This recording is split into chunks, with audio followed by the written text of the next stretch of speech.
Hello, I'm Jonathan Smith. I'm the lead pastor at One Church TO, and you're listening to the teaching time from our weekend gathering. We're an imperfect community of over 70 nationalities and 5 generations who are attempting to follow and shine Jesus in the Greater Toronto Area. Our vision, it's so simple. We want to help people from all walks of life know God, love people, and in turn, impact our city for good.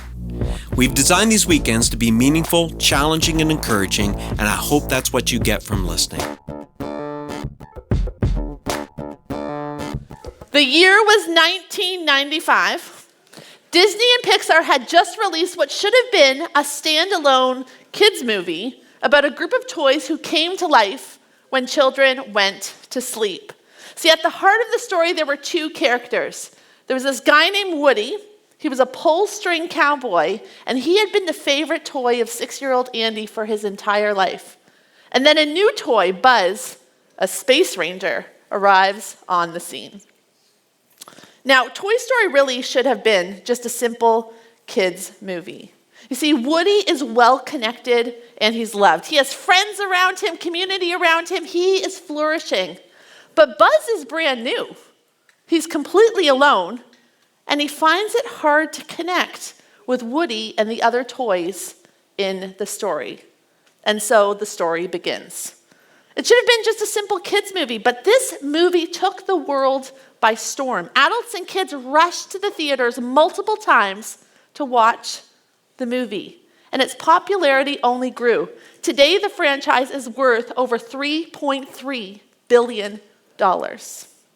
One of the reasons it's been so wildly successful is because behind all of the toys is a simple story about growing up. A tale of relationships and learning how to connect with each other. And that is something that everyone can relate to. The difficulty it is to connect with each other and grow up. This past week we did kind of a little relationship health check-in on our social media. We asked 4 simple questions to diagnose where we are as a community when it comes to relational health. Now, if you didn't have a chance, I'm going to give you a chance right now. We're going to throw the questions up on the screen. The first one is this. You're going to put yourself somewhere on this line. I feel alone, or I have trusted people in my life. Where would you fit on that line? Well, our community, 71% of us admitted that sometimes we might not have people in our lives. 6% of people said I feel alone all of the time. Next question. I can't say no, or I can say no. Can you say no, or can't you say no? Well, only 20% of our community admitted that they actually can say a firm no. The rest of us, I took this survey too, I'm somewhere in here, we struggle a little bit with saying no to those whom we love. Next question. I avoid difficult conversations, or I can navigate difficult conversations. Don't look at the person sitting beside you that you came with. Just think about yourself. Where do you fit on there? Let's see what our community says. Ooh, interesting. Only 19% of us are able to have those difficult conversations with confidence with those that we love. Final question. I hold grudges. No elbow poking in this one. I forgive easily. Where do you sit on that scale? Well, 36% of us, that's pretty good, agree that we forgive pretty easily. 1% of us hold grudges, and 63% of us are somewhere in the middle. Well, you know what? This poll proved what we already know. Relationships are difficult to master. But God designed us to need each other. God wired us for community. This is what God says about community in the Bible. 2 people are better off than 1, for they can help each other succeed. If one person falls, the other person can reach out and help. But someone who falls alone is in real trouble. Likewise, 2 people lying close together can keep each other warm. And a person standing alone can be attacked and defeated, but 2 can stand back to back, and they can conquer. You see, God designed us, whether we like it or not, to need each other. We are in a family together, in this church family and in families outside of this building. And so today we're going to take a look at a couple of things. The first thing we're going to look at is who is in your community. We're going to ask that. Who is in my community? Second thing we're going to learn today is we're going to talk about, do any relationships in my community maybe need a rewire? And the third thing we're going to talk about is 3 strategies that will help us rewire those relationships that might need it. So we're going to have a bit of fun today. If you're joining us physically, you would have received one of those cards on the way in. Now, my people online, my friends online, all you really need is a white piece of paper and a pen, but there is going to be a link in the chat room. You can download the card as well, and we're going to be using this card. Now, before we launch into this, I want to highlight 2 books for you, and I want to give you a little disclaimer. I am not a relationship expert. I'm sure my husband, I'm sure my children think that I am, but I am not a relationship expert, but there are some amazing ones out there. And so today I'm going to be presenting some of their decades of research, and I want to highlight them for you today. The first book I'd recommend is Boundaries. It's by Dr. Henry Cloud and Dr. John Townsend. And the second one is Necessary Endings by Dr. Henry Cloud. So pull out your cards. Everyone grab your cards. If you're online, just a white piece of paper is going to be fine. I'm going to invite you to write down the titles you're going to start seeing come up on the screen. And I'm going to explain these 4 quadrants to you. And as I go through them, what I want you to do is be thinking about your community, and you can jot down the names of the people who would fit within those boxes in your community.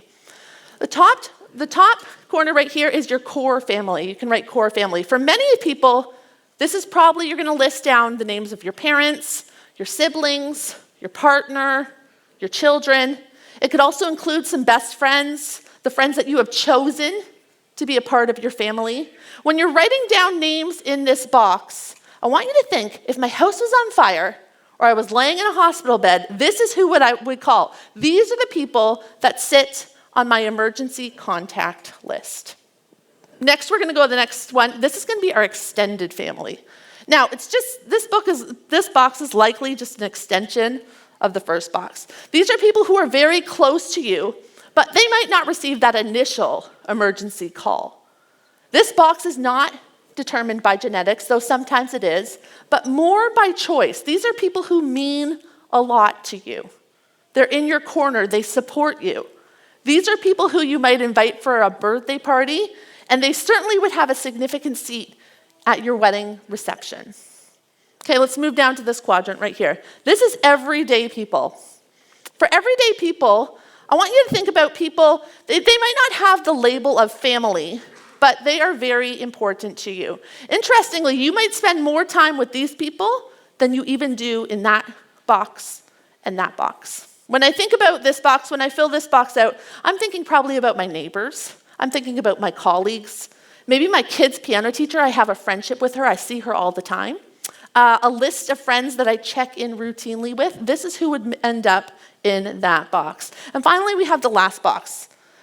And this is for social contacts. I want you to think of lists of groups of people rather than just specific people, kind of like categories of people. I'm thinking about the group of colleagues that you worked with at a different organization that you might see once a year. Maybe your university friends. Maybe groups of people that you have those WhatsApp or iMessage conversations going. You know, those constant conversations, you just check in with people. Maybe your children's friends, parents.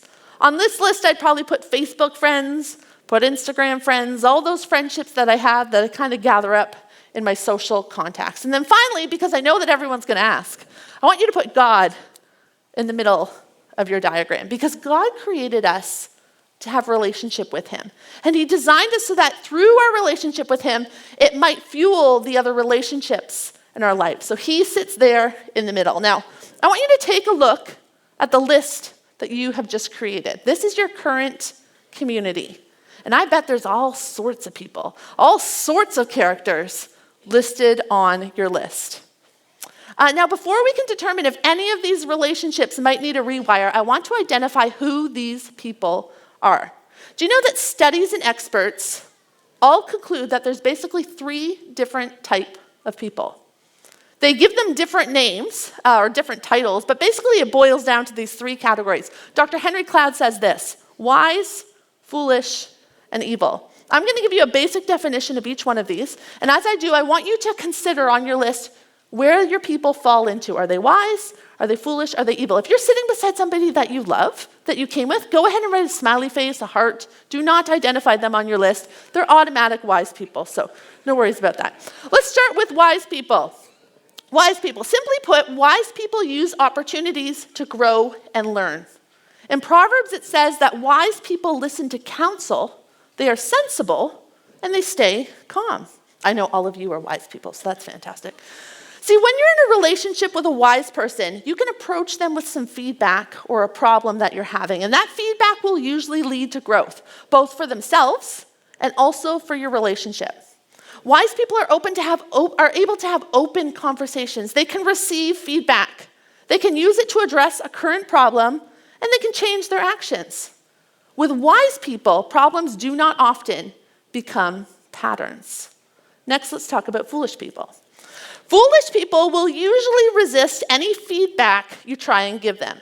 They will either provide you with a list of reasons and excuses as to why they are not wrong, they will blame someone else, or excuse their problems away. When you approach a foolish person with a conflict, the relationship will instantly become strained, and they will likely erupt in a conflict.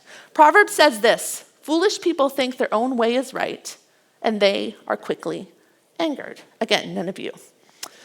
When you're in a relationship with a foolish person, you might find that a conversation usually ends with them being a victim.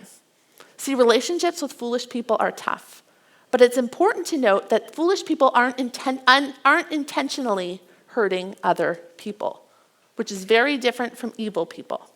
Because evil people intentionally hurt others around them. This is what Proverbs, not me, God, says about evil people. Evil people desire evil, and their friends will receive no mercy from them. Simply put, they desire to hurt other people around them. They set out and they mean to do it, maybe for a variety of different reasons. Maybe because they've been hurt in the past, they haven't healed in the past, but for some reason they are intentionally trying to hurt and cause damage to those who are around them. It's very difficult to be in a relationship with an evil person. So we have wise people, foolish people, and evil people. And I bet that you have at least one of all of these people on your list. Not the person sitting beside you, though. Here's the important thing we need to remember as we're talking about relationships. How we rewire our relationships depends on what type of person we are in a relationship with. So as we're talking about rewiring our relationships today, I want you to remember that. We need to interact with foolish people in a different way that we would interact with a wise person. Which brings us to our first strategy on how to rewire our relationships, and it's this: prioritize communication. I know, everyone loves communication. A few months ago, my phone started asking me if I wanted to update to the latest software that was available for my phone. I was probably in the middle of something very important, so what did I do? Well, I hit that later or ignore button. Then later that week, it popped up again, and I was very busy as well at that time, so again, I hit ignore, trying to make it go away, and on it went for weeks. My phone asking me to update the software that it needed, and me hitting the ignore later button. Fast forward a few months, and I found myself needing to go to the Apple Store because my phone was, for some reason, experiencing significant issues. So I booked an appointment online, and 30 minutes before that appointment, I received this email: hey, we're so glad, Jessica, you're going to come in. Just make sure that you have the latest software on your phone when you come. Well, that was a problem. So chastising myself for not just doing it the millions of times it had asked me to earlier in the past couple of months, I hit that button and realized it was going to take over an hour for it to update on my phone. So I drove to the store, and I didn't have a phone because it's now updating and it's completely locked. Then I get to the store for my appointment. I have to sit there and wait for over 30 minutes for my phone to complete just because I hadn't done it earlier on. Friends, our relationships with each other are kind of like my experience with updating the software on my phone. We can get by for a while, ignoring the need to stop and check in with each other, to have those conversations that we need to, but eventually, if we keep hitting that ignore button that's coming up in our relationships, eventually we're going to find ourselves at a halt, forced to face the fact that we have been ignoring each other for far too long. So how do we prioritize communication in our relationships? First, let's remember, it's a different approach depending on who we are dealing with. If we're communicating with a wise person, we want to make sure that we are identifying issues with them, that we're talking about issues, speaking up and addressing what is causing tension within the relationship, even if that conversation is uncomfortable. A principle that we practice here at One Church TO on staff is that we want to walk towards the mess. This means that we have hard conversations instead of ignoring them. See, when we come across conflict in our lives, the easier approach often feels like, I'm just going to leave that in the corner and I'm going to go walk over here. But as Pastor Jonathan said last week, our feelings aren't always telling us the truth, are they? Walking towards the mess, having the awkward conversation, addressing the situation that's causing disharmony is actually easier in the long run because it opens up the opportunity to just dialogue about what's going on instead of creating these false narratives inside our head. The second thing we want to keep in mind when we're communicating with somebody who is wise is we want to communicate often and intentionally. So our family has a very busy schedule. We have 3 children. They're in the stage where life is very, very busy right now. They have lots of needs and lots of programs and lots of friends, and we don't have a life. And so there can often be days and weeks in which Skip and I barely sit down and have a real conversation. And a few days is okay, but when it goes past a week, I find that stress fractures kind of show up in our relationship. Anyone can identify with that? If we haven't discussed about anything beyond who is picking up what kid for what activity on what given night, we start to see a little problems within our relationship. That's why good, consistent communication is key. A while ago, I came across this really simple practice, and it's called the relationship check-in. And you can do this with your spouse, you can do it with a friend, you can do it with a colleague, you can do it with anyone. But basically, the relationship check-in, what you do is you ask 3 questions. So you make sure that you sit down together and you do 3 things. First thing you talk about is the positive changes I'm seeing in you or in our relationship. So you encourage each other. You celebrate the positive things that are going on in your relationship. The second thing that you want to ask is the problems I'm seeing in you and I's relationship. Again, you're not going to come with a list of 15, you're going to come with 1. And the third one is one goal I'd like to set up for our relationship. One thing that I'd love to work towards together. So again, we're celebrating, we're identifying, and we're working together towards a common goal. Things to keep in mind if you want to put this thing into practice. You want to schedule a time where you can be distraction-free, where you're going to give that person your undivided attention. You want to make it fun. These conversations might get a bit awkward, so you go do something that you want to do. Maybe you go to a new restaurant. Maybe you make a meal together. Maybe you go on a walk or a hike. A few years ago, 10 years ago now, Skip and I had 1 billion children at home, and we never could leave. There was no one to watch these kids. They were crying. We were in charge of them all the time. And so what we did was we invested in this used hot tub that continues to cause Skip so much problems in life because it's always leaking. But what we did was we thought, at least if we had a hot tub in our backyard, we could spend time together. And that's actually where we now have some of our difficult conversations. We're enjoying ourselves. We're more relaxed, and we're able to connect in a way that we probably wouldn't if we were in our house around all our screaming children. So what you want to do is you want to go into this conversation. You want to make sure that you have already thought about what you want to say. It's not a conversation to sit there and be like, oh, well, let me think about all the things you've done wrong. No, you definitely want to have given it some thought, some prayer before you enter that conversation. And you want to be open because you're not the only one that's going to come with some needs, with some problems. That person's going to come, and you want to be open to be able to hear what they actually have to say. But what about if you're in a relationship with a foolish person? Well, your communication is going to be affected. Remember, they will always have reasons why they were not the problem. So identifying a problem is not going to work in the same way. When communicating with a foolish person, you need to communicate consequences. This is likely the hardest lesson to learn when it comes to relationships, is how to determine what is your responsibility and what is not, and then communicate that to somebody else. That is what they call a boundary, which introduces us to strategy number 2, prioritize boundaries. Now, I'll be honest, Christians have a really difficult time with this. Followers of Jesus seem to struggle in this area. Sometimes we've been taught to think that saying no is selfish or harmful or mean. Sometimes we've misinterpreted the principle of laying down our lives to mean laying down like a doormat for everyone else to walk over. And Jesus did not teach that principle or call anyone to it. I can hear some arguments now, but aren't we as Christians supposed to love everybody? Yes. But it was God who introduced boundaries by introducing consequences for behaviors. See, God is always clear on his expectations, which are boundaries, and clear on what happens if people don't meet the expectation, which are consequences. Throughout history, God has continually set standards for his people. You should not eat from that tree, or you will have to leave the garden. Do not disobey the 10 commandments, or life will not go easy for you. See, boundaries define what we are responsible for and what we are not responsible for. Ephesians 4:24-27 says this: stop telling lies. Tell your neighbors the truth. Don't be controlled by anger. Don't abuse others. Don't steal. Don't gossip.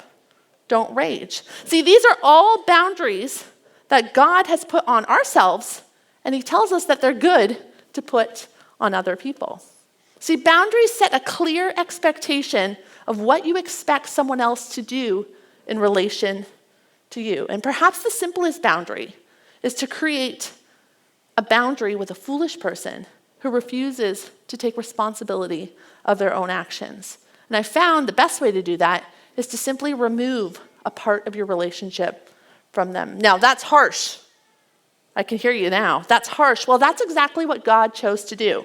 When humanity went and chose their own way, God separated himself from them. When they made choices that were going to cause destruction to themselves and others, God removed his relationship with them. I'm going to invite you to pull that card out again. Now, the list on the front that you made is your community map. It's who you are in community with. And sometimes we can think that that's a hierarchy list. Like whoever's in the top box, that's the person that gets to be closest to you. But in reality, you get to choose who's closest to you in that list. There's this saying that goes, you are the average of the 5 people that you spend time with. Now, I'm not sure if that's scientifically true. I'm not a doctor. I do know that it has been true in my life. The people I choose to spend the most time with act like a mirror for who I am going to be in the future. This is one of the reasons I chose to come here to pastor at One Church TO. As lovely as all of you are, as welcoming as you have been to my family, and as amazing as what God is doing here, and there has been some incredible things that God is doing within our community. I'm so grateful for the season at One Church TO that we find ourselves in. But there's this guy named Pastor Jonathan Smith who I admire and respect so much. And when the opportunity came to come work with him and spend every day with him, well, I jumped at the opportunity. Friends, it's so important who you let sit in those 5 seats of your life. And so I want to do one more exercise together. I want you to turn the page. I'm going to invite you to complete this circle to represent your community map as it currently sits today. That inner circle is your core. You can place up to 5 names within that circle. These are the people that you will share everything with. And it's not the future. It's not like, oh, no, I'm going to change my mind. I'm going to add some new people. No, who's right in there right now with your core? Who do you share everything with? They know you. They know your struggles, your victories. When a crisis hits, they're there for you. They'll have your back no matter what. Your name is safe in their mouth, whether you're in the room or you're not. The next circle is your community. And you can put up to 10 names in here. These are the people you share important information with. They're the ones who show up when you're sick. They're the ones who know far more than social media status update. You can trust these people because you can tell them things about your life. Now, it's important to note, though, that these people might not keep your confidence 100% of the time, which is okay. Not ideal, but okay, because you're only sharing your deepest, darkest secrets with your core. And finally, we have the acquaintance circle. This is where the majority of everyone else you know fits in. Your social contacts, those lists of people, the WhatsApp chat groups. This is who you share high-level updates with. Like, I started a new job. I graduated with a degree. I'm moving to a new city. We're welcoming a new baby. We're grieving the loss of someone that we love. We started a new business. We're celebrating an accomplishment that our children have done. We're getting a new puppy. These are the people that you share all of those things with. And it's interesting to note that there's probably some wise, foolish, and maybe even some evil people sitting within that circle. Here's where the boundary laying starts to happen, because these circles are boundaries within your life. We should be able to tell everything to our core, important things to our community, and some things with our acquaintances. Now, I want you to look at that map, and I want you to ask yourself, is someone currently sitting within the wrong circle of my life? Is there someone sitting in the core that maybe should not be there? Is there a foolish person sitting there? You may need to set a boundary.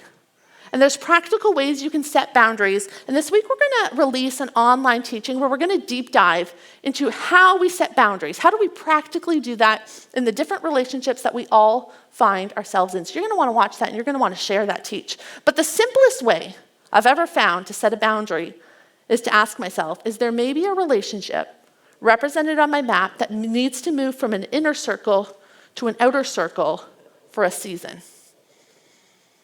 See, upholding boundaries means being willing to move people farther in the circle as a consequence for their behavior. See, moving people helps us to enforce our boundaries and help others understand that there's consequences to their actions. And at the same time, once someone has proven that they've grown and grown from a foolish person to a wise person, that's when you move them back into the inner circle. It's a great gift that we can give to someone, bringing them back into relationship once they have improved.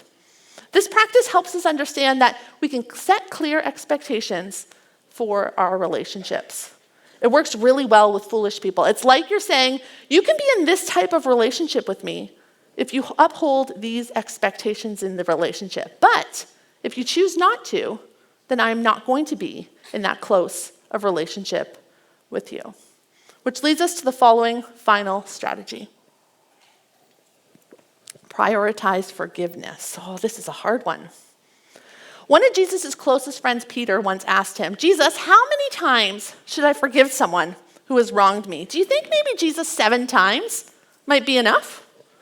You know what, I love Peter here. He probably thinks he's being generous. Like, doesn't the saying go, fool me once, shame on you. Fool me twice, shame on me. I think that if someone has wronged me 5 times, 6 times, my forgiveness level has kind of run out at that point. But Jesus replies to Peter and he says, well, actually, you should forgive them 70 times, 7 times.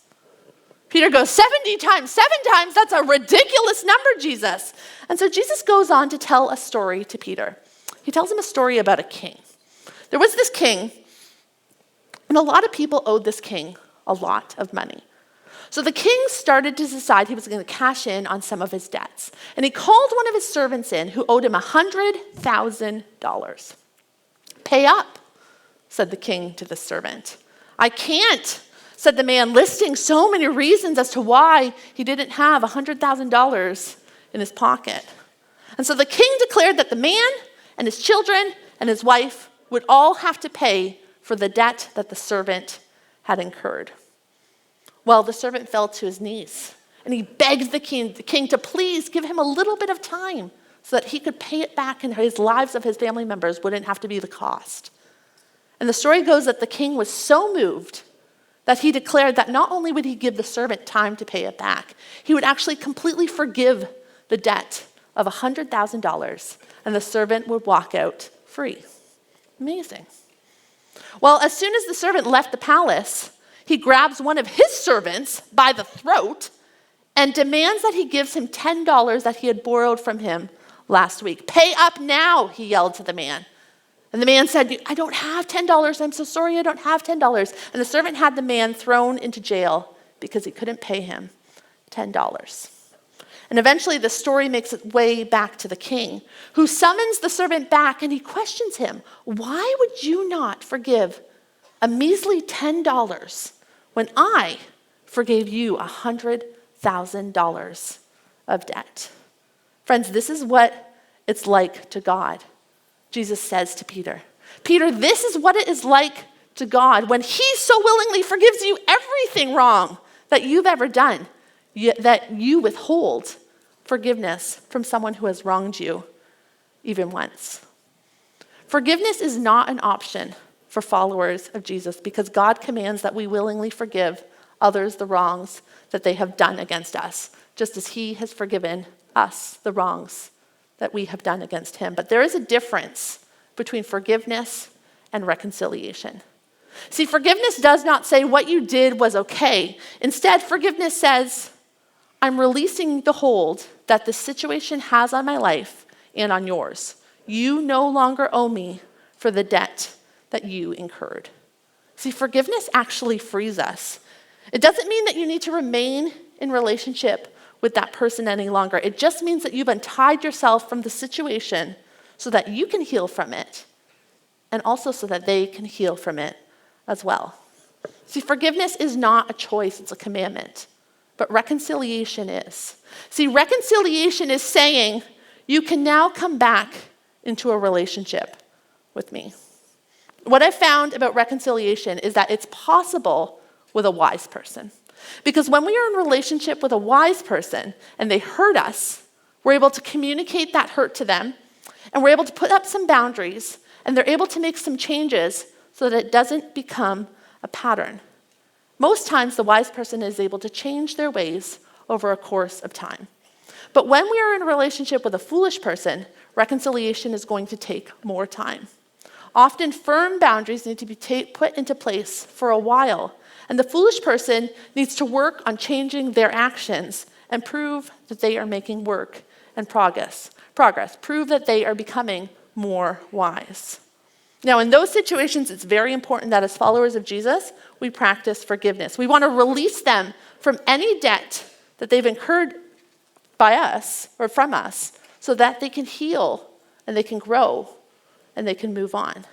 And then if they're able to heal and grow and move on and show changes, what can happen? Well, reconciliation can take place, restoring the relationship to what it once was.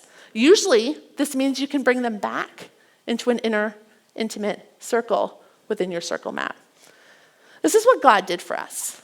In the garden, when humanity chose to break God's boundaries, the consequences was separation of relationship. See, we moved out of God's inner circle because of the choices that we had made. But God still loved us, even though we broke that boundary. And when we become followers of Jesus, what we're doing actually is we're admitting, hey, I was foolish. I was breaking all the boundaries you had put in place. And I want to change my life. I want to come back into relationship with you. I want to make choices that are obedient so that I can stay in intimate relationship with you. And that's the beauty of reconciliation, friends. The ability to move back into the inner circle when our actions have made a change in our hearts. Friends, who sits in the core of your life really, really matters. I'd encourage you to do a review every once in a while. Look at that map. Who is sitting in that core circle?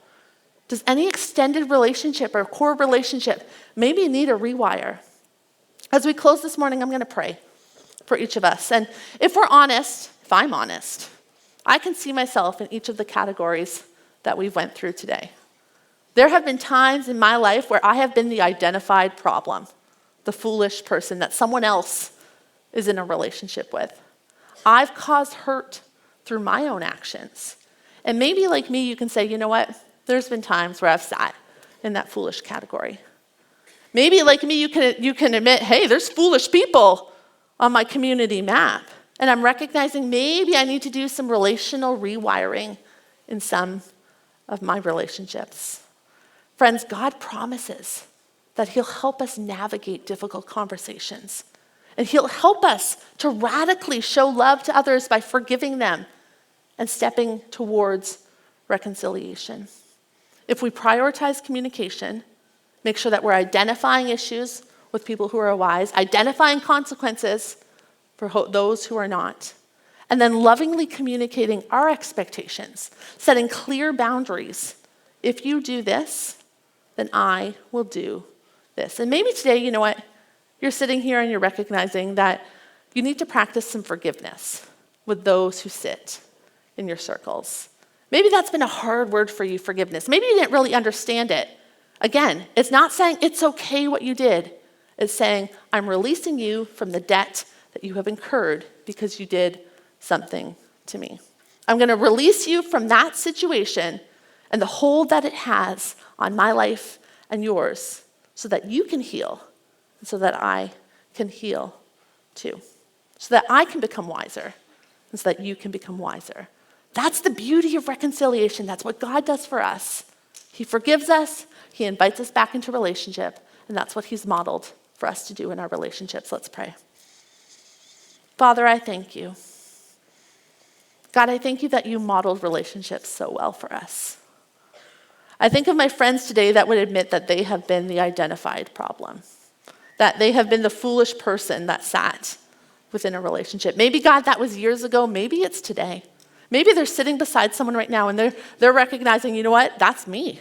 If they were brave enough to write an F beside my name, foolish, they would do that, God. Father, would you help us? Would you forgive us for the wrong choices that we've made that have hurt other people in our lives, God? And then would you take that pain and would you change it? Because you can do that, God. Help us to grow to be more obedient, God. Help us to grow to honor the people around us, Father. And I also pray for my friends who have been hurt by others who they have been in relationship with, God. Would you help us to prioritize communication in our relationships? Would you help us learn to set clear expectations, God? Clear boundaries around the people that we love. Would you help us to recognize that it's a gift that you gave to us and we can give to other people? Father, I think of my friends who struggle with forgiveness. Would you help them? Would you help them in this area not to hold wrongs against other people, but instead just release, God, the debt that has been done against them, God, so that they can heal and so that those who they've been in relationship can heal. Father, and when the time is right, when it's healthy for both them and the other person, God, would you help us to take steps towards reconciliation, Father, because we know that it's your model, Father. You did that for us, God. And so when it's healthy, I pray that you would help us to do that for those whom we love, God. Father, I thank you that you have modeled authentic, life-giving relationships. You've shown us how to love each other through your love for us, God, through your forgiveness that was secured by the cross, and through your willingness to live in reconciled relationships with us. Amen.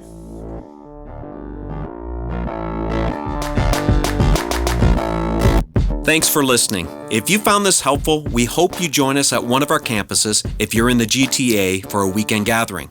If you're listening from somewhere else in the world, we'd encourage you to join us at onechurch.to/live.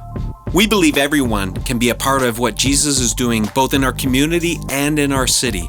So if you'd like to connect with us at a deeper level, visit us at onechurch.to/nextsteps. See you next time.